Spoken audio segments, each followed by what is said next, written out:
Since I posted this carousel debunking common Pilates springs myths, I've gotten a ton of questions about the claim that springs both push and pull. And to be clear, that's not true. Springs only pull. But there are some situations where it may feel like they're pushing. Here's why. First, remember Hooke's law? I talk about it in this video. And basically it says that the further you stretch a spring, the heavier the resistance. A spring always wants to recoil back to its original shape. It doesn't ever push its coils out further. This single direction of resistance is similar to weights in a gym. Weights act with gravity. They always want to get to the lowest place they can be. They never push up against gravity. That's your job. So in this sense of a single direction of pull, springs are not unique. They're just like weights. However, both springs and weights can feel like you have to push instead of pull based on your body's orientation to the direction of the force.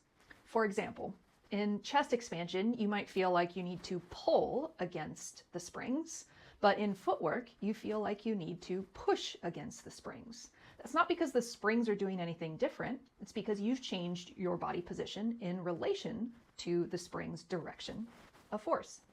Now, something else that can further compound this confusion is that sometimes in Pilates, springs are used to create support. They're there to help you. They're not just there to be something that you have to move.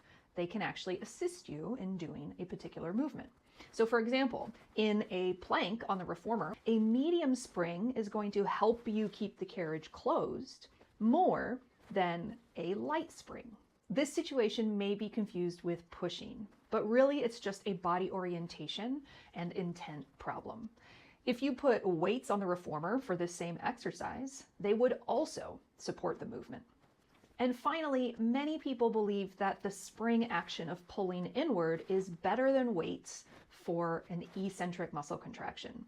But that's a false distinction. Concentric contraction is when the muscle is contracting and shortening, and eccentric contraction is when the muscle is contracting and lengthening. In cyclical exercises like footwork, both phases happen. And you could even argue that weights are actually better than springs for eccentric muscle contraction because they are a constant weight throughout the entire range. Whereas with a spring, the beginning is typically a lower weight than the end, where it's a heavier weight. So overall, you're doing more work when you move a static weight than a spring. But that's a discussion for another time.